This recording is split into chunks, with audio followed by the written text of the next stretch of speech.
Hey, avant de commencer, je tiens à préciser que cette vidéo contient du spoil sur l'animé. J'ai envie de dire logique vu que c'est un résumé. Bref, c'était juste pour vous dire que si vous n'avez pas encore vu l'animé et que vous comptez le regarder, vous pouvez quitter cette vidéo. De toute façon, les vues sont déjà comptabilisées, donc j'en ai rien à foutre. Bon visionnage.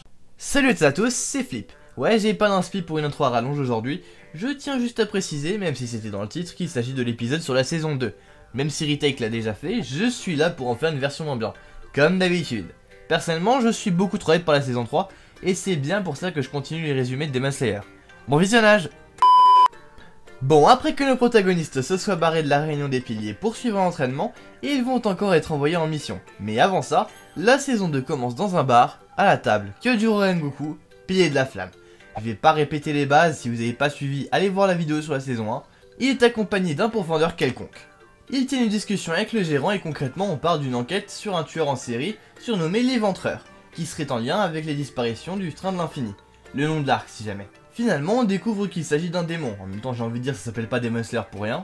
Ce démon a la particularité d'être particulièrement rapide, mais moins que Kyojuro du coup bah il a aucune chance.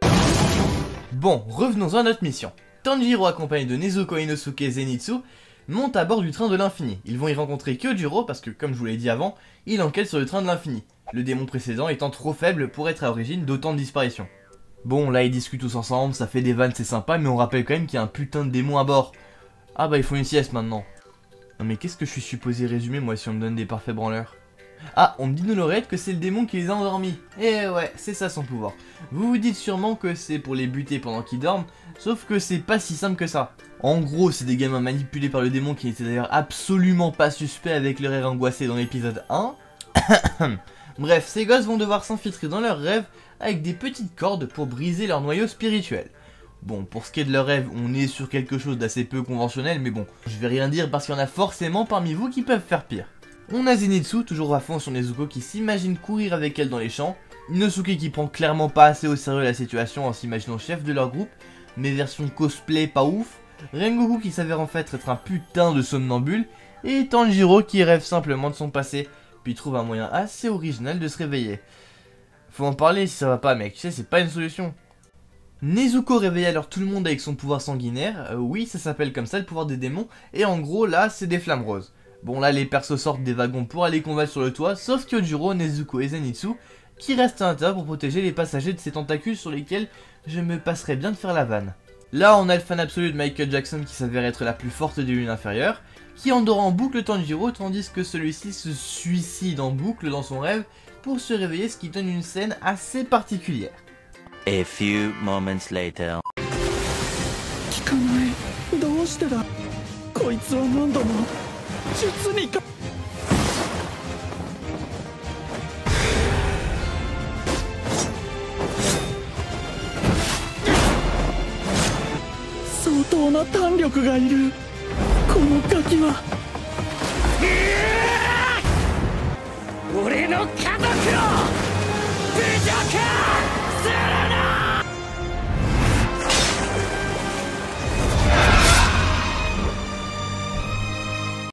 Bref, Tanjiro lui tranche le cou, puis on découvre que c'était pas son vrai corps. Son vrai cou s'avère en fait être la locomotive.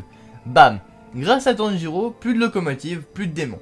Il se fait alors poignarder par un contrôleur, le rendant inutile au combat pour le prochain démon. Akaza.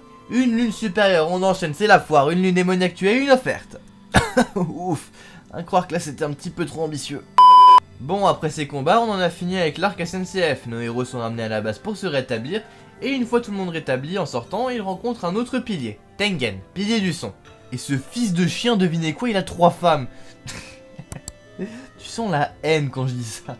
Enfin bref, pardon. Ces 3 femmes ont disparu et il a besoin de Tanjiro et ses potes pour enquêter sur leur disparition. Et possiblement sur un démon par la même occasion. On rappelle le nom de l'animé, toujours Demon Slayer. Ils vont donc se rendre au quartier des plaisirs, où ont lieu différentes disparitions de jeunes filles pour trouver le démon.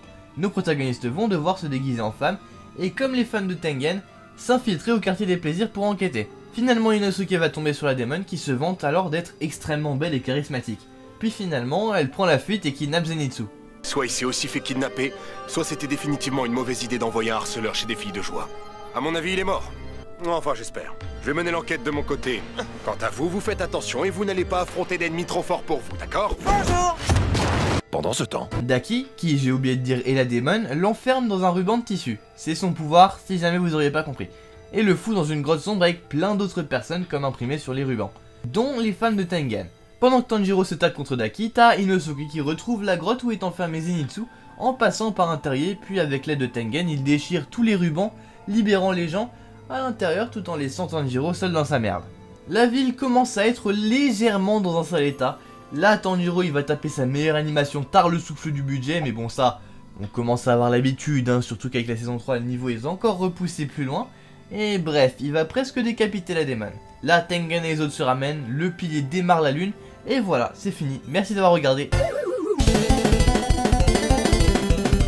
Eh non, je déconne. T'as son frère qui lui sort de l'abdomen, et il a l'air bien vénère. Ah ouais, Inosuke, ça fait péter la ville carrément. Wesh, la main du pilier, mais ça va trop vite. Ah, c'est peut-être parce que c'est un résumé aussi. Enfin bref, excusez-moi. En gros, là on a une lune supérieure, Daki et Gyutaro, des frères et sœurs qu'il faut décapiter en même temps pour les vaincre. Bon, on va skip ça malgré que l'animation soit absolument incroyable. Si vous voulez la voir, allez voir l'animé. Mais non, je déconne, allez, matez-moi ça.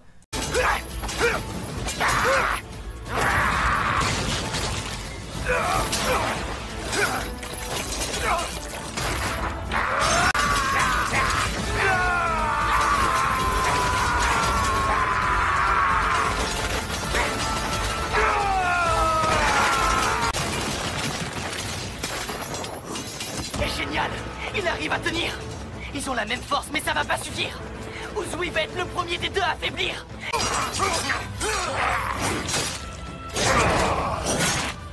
Uzui! T'arrêtes pas! Saute! J'y arriverai! J'arriverai à lui couper la tête! J'abandonnerai pas! Je vais lui faire rouler sa tête par terre! C'est le moment ou jamais!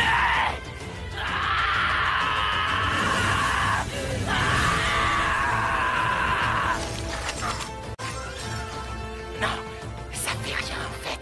Qu'il me coupe la tête, ça va aller. Tant que ma sera encore la sienne, on reste invincible. Je tiens plus, j'ai plus de force. Je t'aurais découpé en petits morceaux bien avant que tu n'aies réussi. Tu ferais mieux d'abandonner. Je vais te montrer comment tu vas finir. Vous avez sous-estimé la souplesse de mon corps, vous auriez pas dû les 2 horreurs. Je peux mettre mes organes où je veux là-dedans. C'est un vrai jeu d'enfant pour moi de les déplacer. Après ce combat incroyable, on a Nezuko qui va heal tout le monde, et voilà, c'est la vraie fin. Enfin bref, puisqu'on est dans l'univers de Demon Slayer, avec des katanas, tout ça, c'est génial, c'est trop stylé. D'ailleurs, j'en ai un et osez me dire qu'il n'est pas masterclass. Mais la vraie question maintenant, c'est est-ce que vous kifferiez en avoir un pour vous?